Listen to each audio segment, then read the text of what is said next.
왕같은 제사장이라는 제목의 말씀을 가지고 오늘 이 시간 함께 은혜 받기를 원합니다. 하나님의 하시는 일에는 결코 우연이 없습니다. 세상 사람들은 우연히 이렇게 되었다 이런 이야기들 참 많이 하죠.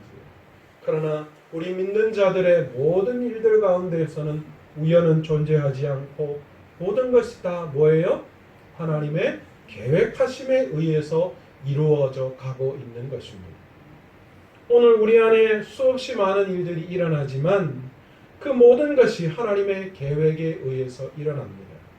기쁘고 좋은 일뿐만 아니라 실질적으로 슬프고 힘든 일도 모두가 다 하나님의 계획하심임을 우리는 고백할 수 있어야 합니다.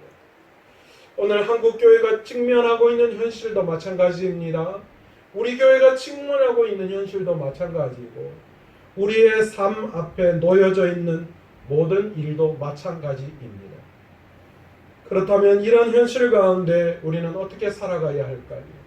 우리의 삶에 기쁘고 즐거운 일도 일어나지만 슬프고 힘든 일들, 이 모든 일들이 다 하나님의 계획이심을 인정하고 살아가기 위해서 우리는 어떤 삶을 살아가야 하는가 하면 하나님께서 원하시는 것이 무엇인지를 우리가 바로 깨달아 알아서 하나님의 계획하심에 우리의 삶을 맞출 수 있어야 한다라는 것입니다.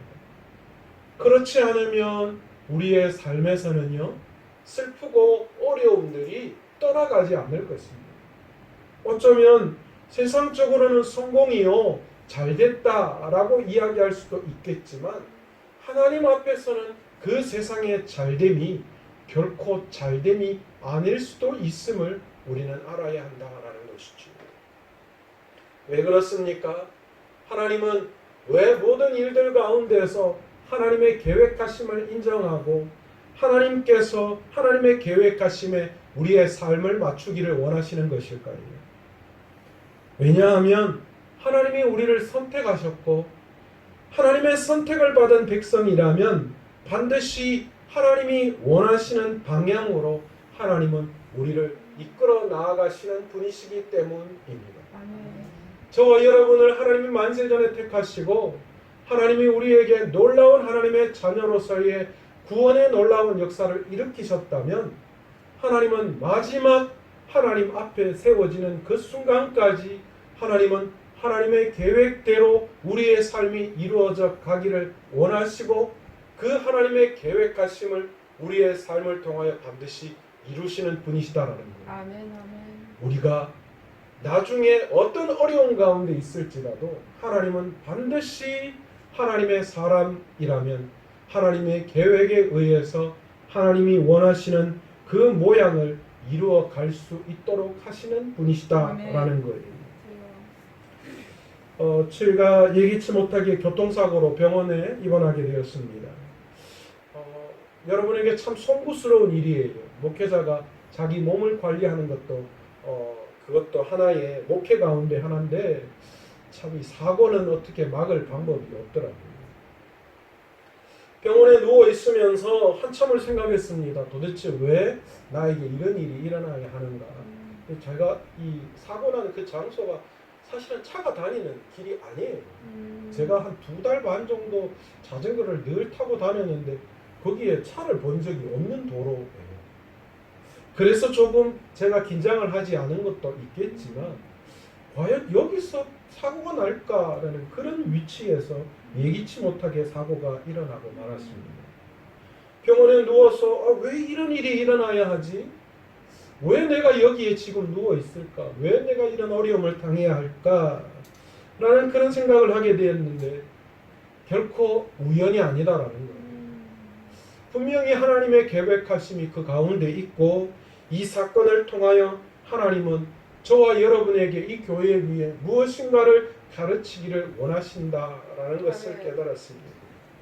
여러분 결론은 하나입니다. 우연은 없습니다. 하나님의 뜻이 반드시 그 속에 있을 뿐입니다. 아멘. 그렇다면 이 사고를 통하여 하나님께서 원하시는 것이 무엇인가? 저와 여러분과 교회에 하나님이 요구하시는 것이 무엇인가를 깊이 있게 생각해 보았습니다. 그런데 참 웃기죠. 참 재밌는 일이기도 한데요. 제가 4인실을 쓰고 있었는데요. 제가 처음에 들어가서 조금 얼마 안 있어서 제가 목회자인 걸 그 병실에 있는 분들이 다 아셨어요. 그런데 덩치가 저보다 더 크신 분인데요. 얼굴도 우락부락하게 생기시고 제 바로 옆에 제 병실에 고참이셨어요. 제일 오래되신 분이셨어요. 그런데 그분이 퇴원하면서 저한테 그런 이야기를 하시더라고요. 목사님 교회 어디십니까? 그래서 제가 내서 쪽에 있는 저기 코롱 아파트 그 길 건너 쪽에 내서 건너간 위에 있는 그 교회라고 그렇게 말씀드렸더니 자기가 이 근처에 산다라고 하더라고요. 그러면서 궁금한 게 있다고 이야기하더라고요. 그러면서 자기가 궁금한 교회에 대한 이야기를 쭉 꺼내면서 자기는 어렸을 때부터 절에 갔는데 부모님이 절에 가셨기 때문에 종교가 자기는 불교였는데 자기는 왠지 교회가 더 가까웠다. 그러면서 405장, 398장 자기가 찬송가를 안다. 그렇게 이야기를 하더라고요. 그러면서 결론적으로 이야기가 목사님 제가 교회를 다녀볼 생각이 참 많았어요. 옛날에 만자 목걸이가 아니라 그분이 좀 문신도 막 있고 이렇더라고요. 그런데 목걸이 만자 목걸이보다 자기는 십자가 목걸이 하는 게 훨씬 더 안정감 있고 좋게 느껴졌다. 그런 이야기를 하면서 교회에 대한 가까운 생각이 있다. 그런 이야기를 하시죠. 그래서 제가 그러냐고 한번 교회 오시라고 그랬더니만 목사님 제가 퇴원을 하고 어머니가 그분도 사고 중에 어머니가 돌아가셨어요. 병원에 입원하고 있는데 어머니가 돌아가셔서 정신이 없다고 그랬다. 그래서 퇴원하면 이제 어머니를 모시고 하는 그런 게 있는데 어머니를 절에 잘 모셔두고 자기는 교회에 꼭 한번 가겠다고 그렇게 말씀을 하시다. 그래서 제가 흔쾌히 한번 꼭 한번 찾아오시라고 한번 찾아오셔서 마음속에 여러 가지 생각들이 있는 것들 정리하시고 함께 이야기를 나눴으면 좋겠다. 그렇게 이야기했습니다. 그러면서 그분을 보내놓고 제가 병실에 누워서 그 생각이 하나님은 공짜가 없으시고 하나님은 우연이 없으시고 만약에 저 영혼을 구원하시기 위해서 하나님이 제가 있는 그 자리에 눕게 하셨다면 참 이것도 복된 길이다. 그런 생각을 하게 되었습니다. 제가 사고를 당하고 난 다음에 가장 먼저 생각한 그것 하나가 뭐냐? 예배에 대한 소중함을 다시 한번 깨닫게 되었고 저 여러분과 이 교회 위에 예배가 얼마나 소중한지에 대한 그것에 대해서 하나님이 경각심을 주시는 것이 아닌가 그런 생각을 하게 되었습니다. 또 한 가지가 뭐냐? 회복시키시는 하나님입니다. 아멘. 여러분 제가 어딜 봐서 이 쇄골뼈가 부러지고 갈비가 3개 나간 사람으로 보입니까? 제 갈비가 이 겨드랑이 밑에 4번, 5번, 6번이 3개가 나갔대요. 그리고 여기가 지금 한 이만큼 한 12, 3cm를 째가지고 핀을 8개, 7개인가 8개를 받았어요. 자, 그렇게 보입니까? 처음에 제가 병원 들어갈 때 그 생각했어요. 야, 이거 큰일 났다.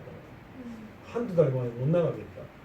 그리고 의사도 이렇게 쇄골이 부러지고 갈비뼈가 3개가 덤갔으니까 그런 이야기를 하는데 야, 이거 빨라야 한 2달 정도는 병원에 있어야 되겠다. 그 생각으로 굉장히 힘들었거든요. 그런데 참 기적적인 게요. 수술을 하고 나와서 시간이 조금 지날수록 제 몸이 회복되어지는 걸 깨닫게 되었다라는 거예요. 처음에는 막 인상이 써져서 누가 옆에서 말 시키는 것도 너무 힘들었고 자는 것도 너무 힘들었는데 지영쌤 근무하는 그 병실에 있었거든요. 그런데 조금씩 지영쌤이 목사님 이제 조금 웃으시는 것 같아요 라고 그렇게 이야기를 하더라고요. 제 몸이 회복되어지는 걸 느꼈어요. 저는 제 몸이 회복되어지는 걸 느끼면서 무슨 생각을 하게 되었냐, 우리가 어떤 절망과 어떤 힘들고 어려운 신앙 속에 있을지라도 하나님이 회복시키시면 어떤 상황 속에서도 하나님은 일으키시고 회복시키시는 분이시다라는 거예요. 우리 인간적인 생각에 절망이고 낙심이고 이렇게 해서는 안 된다라고 그렇게 정의를 내릴지 몰라도 그러나 하나님이 회복해 하시면 하나님은 못하실 일이 없는 줄 믿습니다. 아멘. 하나님 앞에서 뼈가 부러진 게 그게 뭐 의미가 있겠습니까? 뼈 부러진 게 하나님보다 더 위대합니까?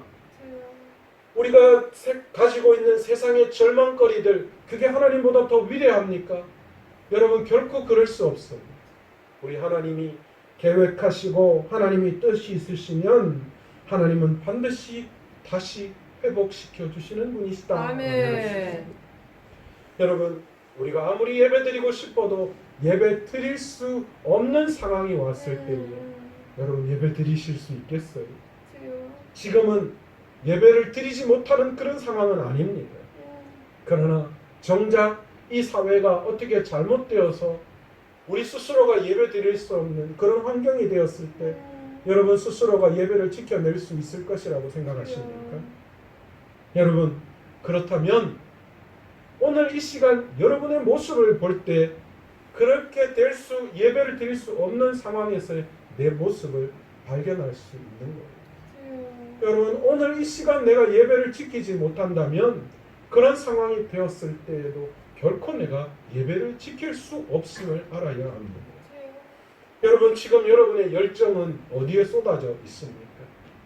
저와 여러분이 열정을 쏟고 있는 그것이 무엇입니까?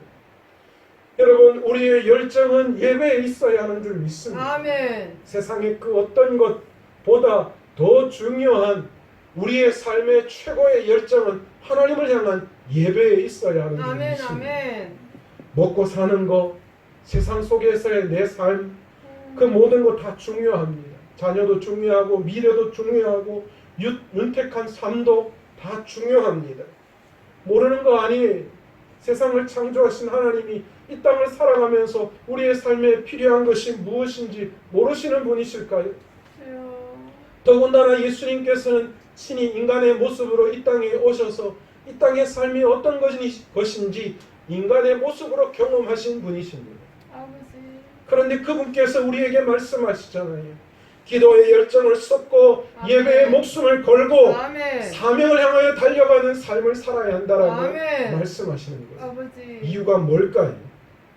우리는 이 땅에 거룩한 나그네의 삶을 살아가고 있기 때문에 아멘. 아버지. 여러분 우리는 본향은 따로 있어요. 우리가 걸어가야 할 아멘. 본향 그것이 따로 있다라는 거예요. 아버지요. 나그네의 삶이 중요한 것이 아니라 우리가 정작 들어가야 할 그 본향이 더 중요한 것임을 아멘. 우리 주님이 깨닫게 하시기 위해서 오늘도 세상의 열정이 아니라 하나님을 향한 열정, 기도와 예배의 열정, 사명을 향해 나아가는 그 열정을 회복하기를 원하고 계시는 분이신 줄 아멘. 믿습니다. 아멘. 여러분 사람은 이 땅의 삶이 결코 끝이 아닙니다. 아버지. 때로는 저와 여러분의 삶을 바라볼 때에 이 땅의 삶이 끝인 것 같이 보여질 때가 얼마나 많이 있는 줄 모릅니다. 아버지. 그러나 여러분 우리는 그런 어리석은 자들이 아닙니다.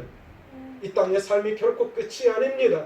우리는 이 육신이 끝나는 그날 하나님 앞에 서는 그날 우리 본향 영원히 하나님과 함께 해야 할 그 본향이 우리에게 기다리고 있다라는 아버지요. 것입니다. 아멘. 그러게 오늘 이 시간 우리가 어디에 열정을 쏟아야 하는지 다시 한번 깨달을 수 있는 저와 여러분 되시기를 원합니다. 아멘. 오늘 베드로 사도는 로마의 네로의 황제의 박해에 의하여서 엄청난 어려움과 박해를 겪고 결국은 고향을 떠나서 소아시아로 흩어져서 살아갈 수밖에 없었던 그리스도인들을 향하여 위로의 메시지를 전하고 있습니다. 아버지.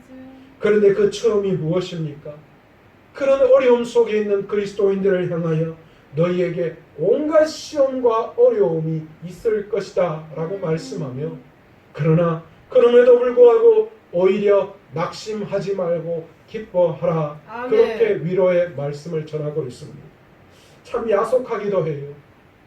오늘 베드로 사도는요 큰 어려움 중에 박해 중에 고향을 버리고 흩어져서 힘들고 어려운 삶을 살아가는 이 디아스포라 그리스도인들을 향하여 그들이 어떤 삶을 살아가야 하는가를 이야기하는 데에 위로보다는 너희가 그리스도인으로 더 열심히 살아야 한다라는 아멘. 것을 말씀하는 것을 들을 때에 아버지. 때로는 참 좌절이 되고 때로는 참 그것을 어떻게 살아가야 할까 어떻게 그렇게 살 수 있을까 하는 그런 의문이 들기도 합니다. 그러나 여러분 베드로 사도는 그런 우리의 삶을 오히려 기뻐하라 라고 말씀하고 있어요. 베드로 사도가 그렇게 이 온갖 낙심과 어려움 중에 기뻐해야 할 이유가 무엇인가? 그리스도께서 고난 당하신 후에 영광을 받으신 것처럼 우리 믿는 그리스도인들도 온갖 이 땅의 시험과 어려움 속에 있지만 그러나 그 후에는 구원의 놀라운 은혜가 있고 아멘. 하나님의 자녀로서 영원한 존귀를 얻을 그 삶이 우리를 기다리고 있기 때문에 너희가 기뻐하라. 아멘. 그렇게 말씀하고 있습니다. 베드로 사도는 오늘 말씀을 통하여 이 어려운 시험과 핍박 중에 있는 그리스도인들이 어떤 마음을 가지고 이 땅을 살아가야 하는지를 말씀하고 있는데 첫 번째가 무엇인가? 너희는 산 소망을 가지고 너희의 삶 앞에 닥쳐와 있는 시험과 핍박을 이겨내라. 아멘. 말씀하고 아멘. 있습니다. 아멘. 너희의 믿음의 확실함은 불로 연단하여도 없어질 것보다 더 귀하여 아멘. 예수 그리스도께서 나타나실 때에 칭찬과 영광과 존귀를 얻게 할 것이기 때문이다. 아멘. 아멘. 여러분, 우리가 지금 당하고 있는 그 시험과 어려움이 결국은 우리를 정금같이 만들어서 아멘. 마지막 주님 앞에 서는 그날 주님이 재림의 주로 나타나실 그때에 칭찬과 영광과 존귀가 우리에게 있고 그 칭찬과 존귀와 영광을 우리에게 주시기 위해서 오늘 이 땅에서 우리가 어려움 당하고 있다라는 사실, 그것을 가지고 이 베드로 사도는 이 어려움 중에 있는 소아시아에 흩어져 있는 그리스도인들을 위로하고 있습니다. 우리에게는 산 소망이 있습니다. 아멘. 그 산 소망이 무엇입니까? 마지막 주님이 오실 그때에 우리가 말할 수 없는 영광스러운 즐겁고 기쁜 그것이 우리에게 존재하기 때문입니다. 아멘. 우리는 마지막 때에 영원한 구원의 영광을 바라보고 살아가는 사람들입니다. 그래서 이 땅을 살아가는 우리들을 거룩한 나그네다, 그렇게 지난주에 말씀을 드렸잖아요. 거룩한 나그네된 삶을 살아가는 우리들은 소망이 있습니다. 이 땅의 여정을 마치고 영원한 본향에서 영원한 안식을 누리는 소망, 이 소망이 우리에게 너무나도 확신하기 때문에 매일매일의 삶 속에서 어려움이 닥치더라도 반드시 그 마지막 주님 앞에 서는 그때의 그 영광이 너무나도 확실하기에 오늘 이 땅에서의 어려움을 기쁨으로 받아들일 수 있게 되는 것입니다. 아멘. 두 번째로 이 거룩한 나그네된 삶을 살아가는 우리들은 이 땅에서 우리 스스로의 정체성을 날마다 확인하면서 살아가야 합니다. 예수 믿는 우리들은 누구이며 우리는 무엇을 위해서 살아가야 하는가라는 것에 대한 확신입니다. 우리 스스로에 대한 정체성을 확인하지 않으면 변화해 나아가는 세상 속에서 그리스도인으로서의 참된 소망을 우리는 잘 감당할 수가 없습니다. 여러분, 분명한 목표 지점을 두고 날마다 그 목표 지점을 바라보고 나아갈 때에 정확하게 그곳에 갈 수 있어요. 아멘. 여러분, 수영장 가서 수영해 보세요. 내가 꼭 골인해야 할 골인 지점을 바라보지 않고 무턱대고 머리 놓고 휘적거려 보세요. 그러면 결국은 목적지보다 훨씬 더 삐뚤어져 나아가는 그런 경우가 참 많이 있습니다. 여러분, 눈을 감고 100m 달리기를 한다고 생각해 보세요. 여러분, 우리가 게임이나 재미있는 그런 오락 게임을 할 때에 그런 일 많이 하잖아요. 눈 가리고 앞에 달리기. 그런데 그러면 우리가 무엇을 봅니까? 엉뚱한 방향으로 뛰어가는 걸 보고 깔깔거릴 때가 너무나도 많이 있습니다. 마찬가지입니다. 우리는 이 변화되어져가는 세상 속에서 그리스도인으로서 이 확실한 소망을 바라보며 믿음으로 우리의 정체성이 어떤가를 확인하지 않으면 날마다 그 소망에서 멀어질 수밖에 없다는 것입니다. 놀랍게도 지금 우리 시대는 복음과 교회에 대해서 적대적인 감정을 가지고 있는 시대를 살아가고 있습니다. 한때 세상은 교회에 대한 호의적인 감정을 가지고 있을 때가 있었습니다. 우리나라를 복음화시키려는 기대를 가지고 기세등등하게 그리스도인들이 이때는 활개를 쳤습니다. 그러나 이제는 놀랍게도 복음에 대해서 교회에 대해서 적대적인 세력들에 둘러싸여서 이제 그리스도인들이 이제 점점 소수가 되어져 가고 고립되어져 가고 그렇게 되어져가는 위기감을 느끼며 살아가고 있을 때가 참 많이 있습니다. 이렇게 살아가는 것이 맞을까? 라는 불안감이죠. 이런 이유로 그리스도인들은 자신감을 잃어버리고 위축되어지고 심지어는 세상을 쫓아 살아가는 어리석은 선택을 할 때가 있습니다. 세상이 교회를, 세상이 그리스도인들을 배우며 쫓아와야 하는데 이제 도리어 그리스도인들이 세상을 닮아가는 그런 영리의 시대를 살아가는 이 시대가 점점 도래되어지고 있다는 것입니다. 여러분, 이런 점을 고려해 볼 때 우리가 시급하게 회복해야 할 것이 있다면 우리가 누구냐라는 것입니다. 오늘 베드로 사도는 복음 때문에 핍박받고 소아시아에 흩어져 살아가는 그리스도인들을 향하여 뭐라고 이야기하고 있습니까? 오늘 9절에 너희는 택하신 족속이요 왕같은 제사장이요 거룩한 나라여 그의 소유된 백성이니, 그렇게 그들의 정체성이 무엇인가를 확실하게 말씀해주고 있습니다. 로마 네로 황제의 박해 때문에 고향을 떠나 이방인들 속에서 새로운 터전을 꾸려가야 하는 어려움 속에 있는 그리스도인들에게 베드로 사도는 너희는 왕같은 제사장이야, 그렇게 말씀해주고 있는 거예요. 너희의 정체성은 왕같은 제사장이야, 아멘. 그렇게 말씀해주고 있어요. 우리의 정체성은 왕같은 제사장입니다. 아멘. 사실 이 왕같은 제사장이라는 말은 왕도 되고 또한 제사장도 된다라는 뜻이 아니라 완전한 왕이요 완전한 제사장이라는 거예요. 왕과 같은 제사장이 아니라 너희는 왕이며 너희는 제사장이다, 이런 뜻이 포함되어져 있습니다. 여러분, 이 말씀을 들을 때에 여러분 마음은 어떻습니까? 여러분은 왕같은 제사장입니다 라는 이 말씀을 들을 때 여러분은 어떻습니까? 그런데 여러분, 만약 삼성, LG, SK 여기에 이 굴지의 그룹의 후계자다, 그 그룹의 자녀다, 그런 이야기를 들었을 때와 왕같은 제사장이다 라는 이야기를 들었을 때 여러분은 어떤 마음을 가지십니까? 세상에 많은 그리스도인들이요 당신은 왕같은 제사장입니다, 그 말엔 별로 감동하지 않아요. 제가 그래도 이야기했는데 아무 아멘도 없잖아요. 여러분은 왕같은 제사장입니다, 그냥 멀뚱멀뚱 그런가? 그런데 여러분은 삼성의 자녀입니다. 우와, 내가 그 굴지 삼성의 그 자녀가 된다니.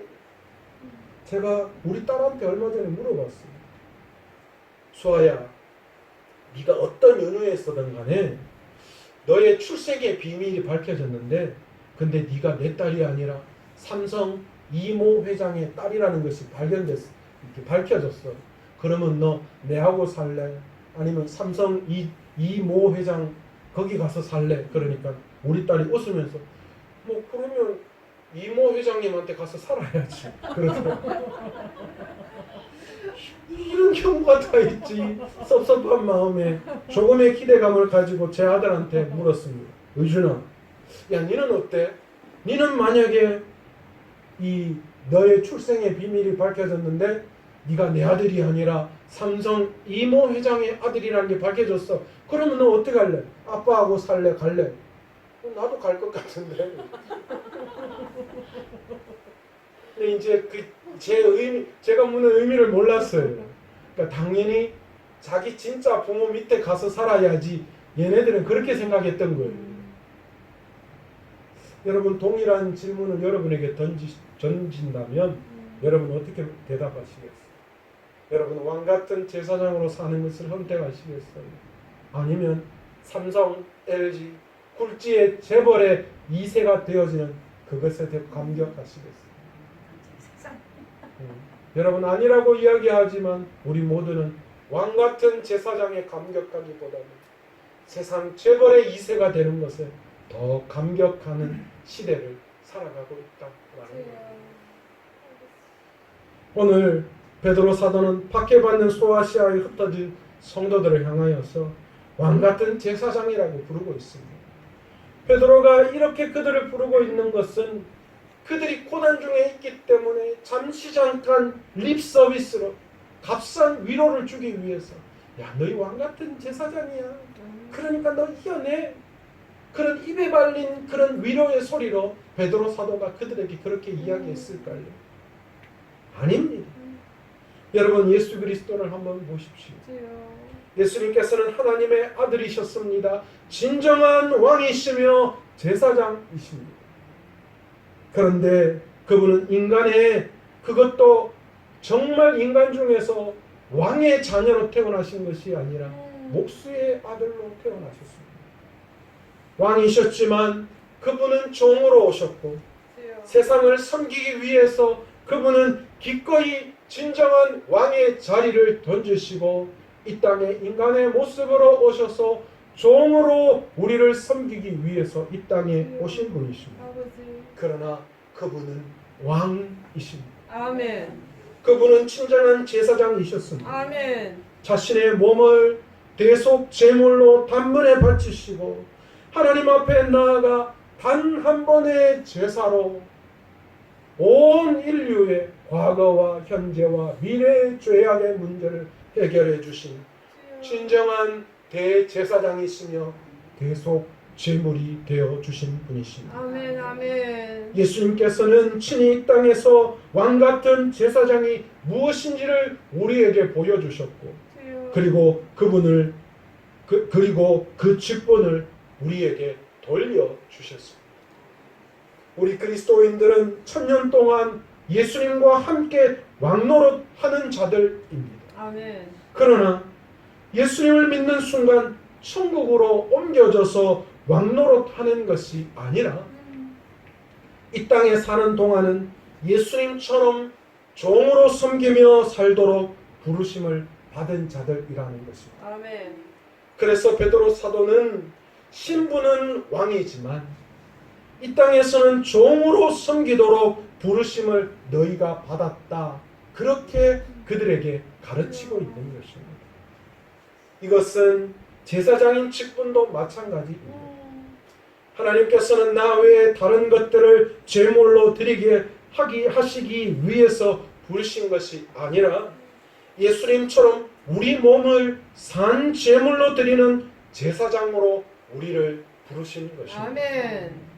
베드로 사도는 지금은 고난과 박해 가운데 있지만 그러나 산 돌이신 그리스도께 나아가면 우리는 그리스도와 세워지게 되고 그리고 이 땅에서 대제사장으로서의 역할을 잘 감당하게 되면 고난을 이기고 세상을 이기고 육신의 정욕을 이기고 죄악을 이기고 사단을 이기고 끝내는 죽음을 이기며 예수님처럼 왕같이 살게 될 것을 아멘. 우리에게 말씀해 주고 계시는 아멘. 것입니다.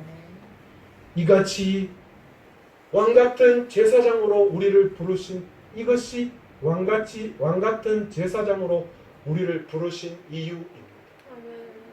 그렇다면 왕같은 제사장의 삶은 무엇을 말하는 것일까요?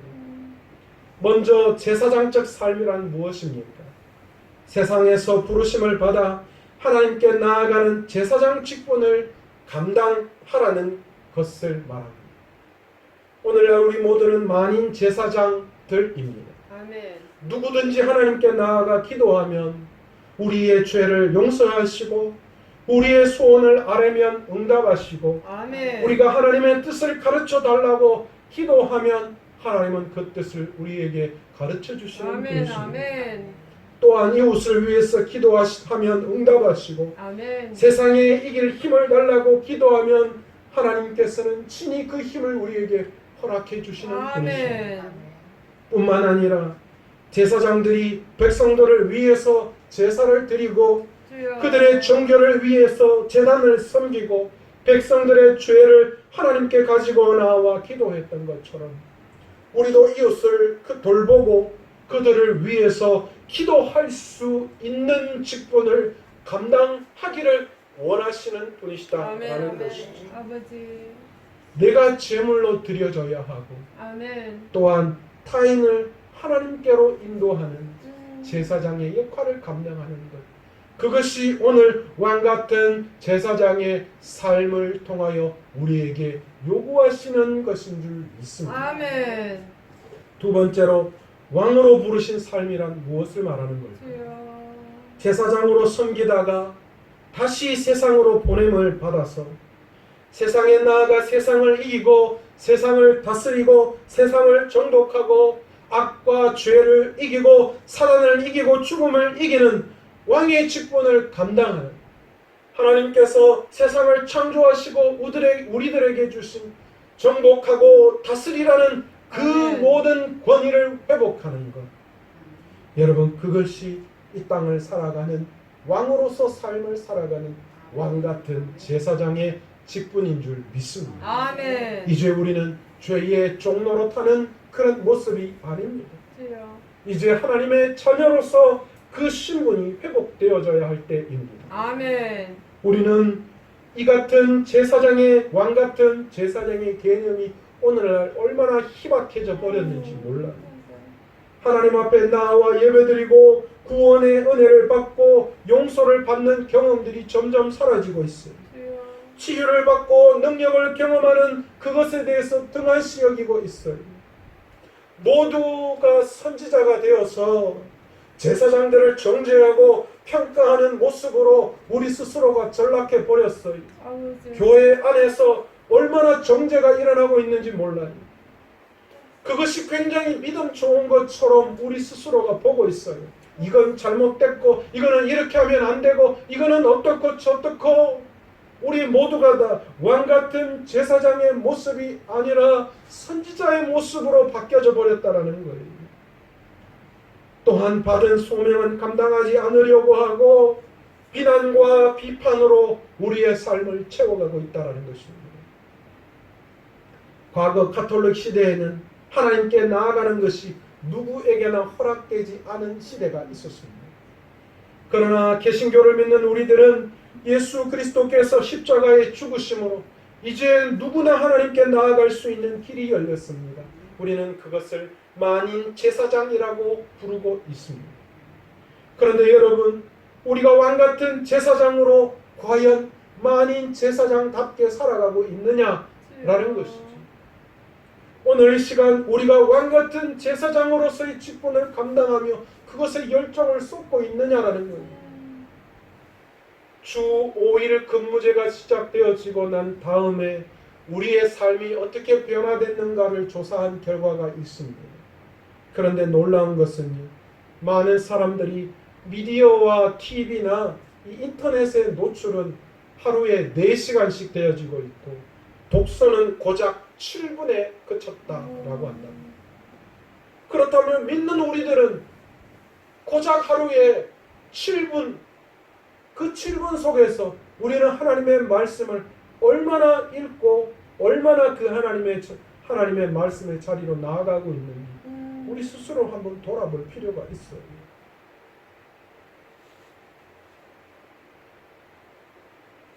이제는 이 시대에 만인 제사장이 아니라 만인 비제사장의 시대를 살아가고 있는 것만 같습니다.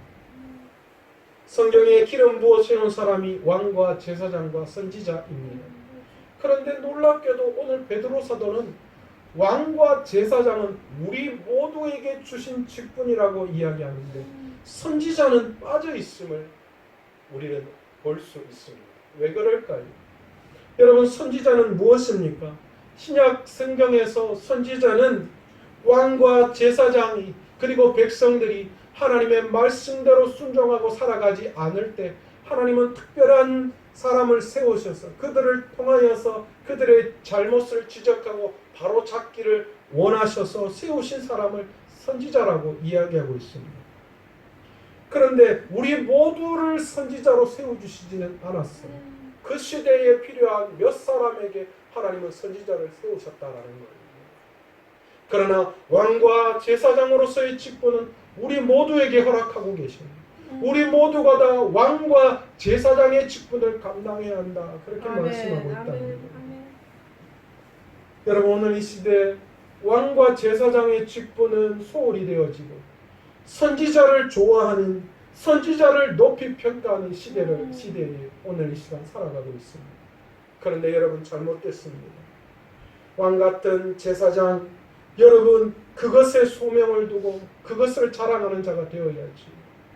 선지자를 자랑하는 시대가 되어서는 안 됩니다.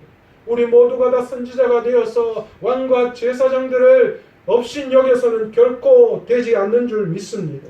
하나님은 우리를 왕과 제사장으로 세우셔서 그분의 아름다운 덕을 선포하기를 원하신 거예요. 아멘. 선지자를 세우셔서 아름다운 덕을 선포하기를 원하신다 말씀하지 않았어요. 선지자는 잘못을 바로잡는 그것에 지나지 않습니다. 그러나 하나님은 왕과 제사장으로 우리 모두를 세우셔서 하나님의 영원한 아름다운 귀한 빛에 우리를 들어가게 하셨고, 그리고 그 아름다운 덕을 온 천하에 전파하는 왕과 제사장으로서의 직무를 감당하게 하셨다라는 것입니다. 오늘 바로 우리가 그런 왕 같은 제사장이라는 것을 우리가 다시 한번 깨닫고, 오늘 이 어두운 세상, 이 복음과 교회에 대해서 적대시하는 이 세상 속에서 우리가 마지막까지 왕과 제사장으로서의 그 사명을 감당하며 그 왕과 제사장의 직분이 얼마나 위대한지를 오늘 이 시간 다시 한번 깨달으시고, 아멘. 오늘 왕과 제사장으로서 오늘도 귀한 삶을 살아갈 때에 아름다운 덕을 선포할 수 있는 저와 여러분의 삶이 되시기를 간절히 축원합니다. 아멘.